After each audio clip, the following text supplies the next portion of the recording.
everybody. My name is Jeremy Cook. I'm a senior here at Marquette studying electrical engineering. My name is Rachel Ewell. I'm a senior here at Marquette. I'm studying education and communication studies.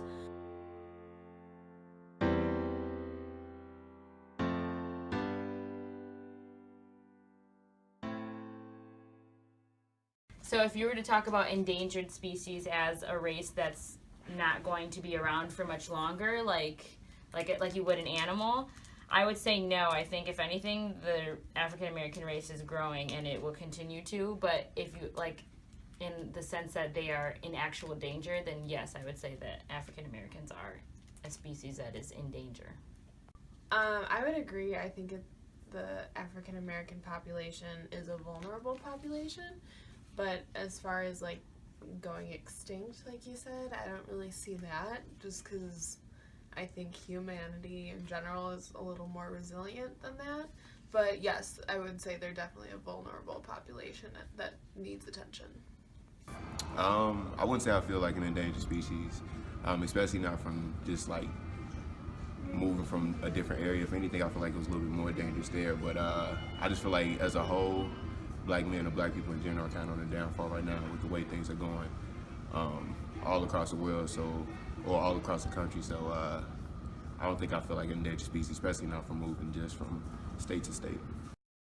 So now we are faced with the constant problems of the criminal justice system and how it seeks to undermine African Americans.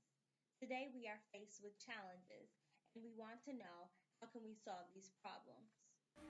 Name 3 ways the criminal justice system as a unit can improve in the United States. One, I think better training. So I think the criminal justice can improve overall in different areas of one, thinking about the whole person.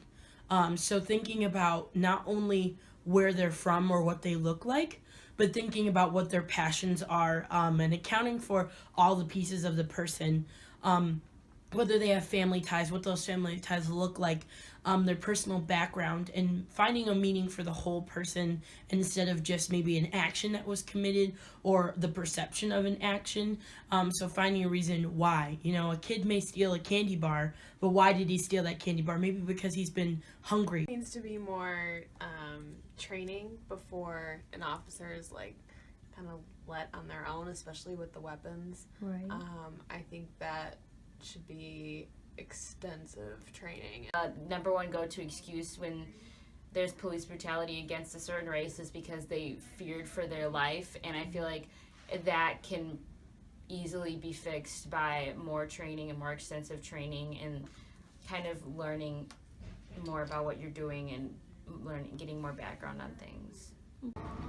How has the history of African Americans in the criminal justice system shaped how you live on an everyday basis?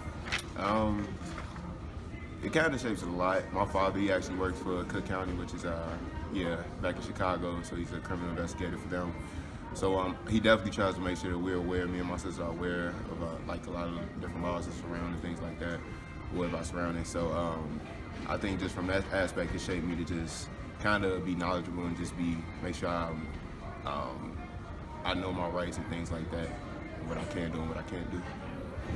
So when I think about this question, I think about how the history of African Americans has affected my own view of the justice system.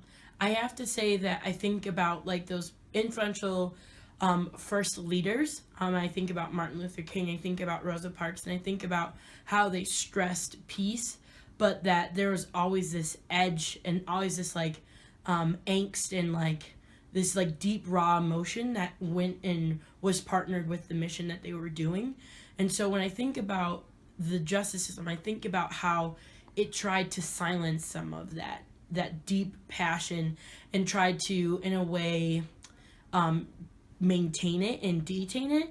And yes, I think it does need to be detained and maintained in a safe way, but I think that's when people get that rage and more of the negative emotions is when they feel that the passion is being shut down by the justice system.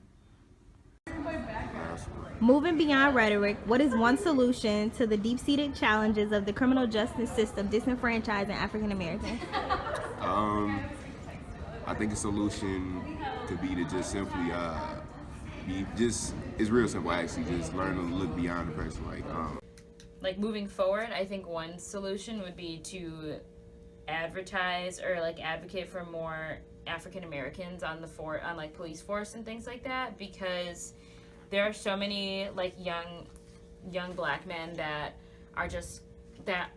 don't really have plans and things like that, and I feel like with those are kinds of guys that you could recruit, or women, things like that. So this is a deep question when thinking about areas that are targeted specifically based on race and based on perception of our race and part of my own identity. I think my advice for especially the young people in that area, as I really care about education, is to know that not every person holds the same opinion as the people that may be targeting you. And knowing that there are people out there that are in different areas of the world and in different places that do care about you and do want justice for you in the correct way. I think another piece of advice is to try your hardest to be an understanding person. And that means understanding that a person may have hate or may have a specific opinion about you, but knowing that the only thing that you can do is understand that they have that opinion and try your hardest to change it. And so instead of revolting against that, just say, you know what, I understand that you're closed-minded and that you maybe don't fully understand me, but this is who I am, and being able to do that.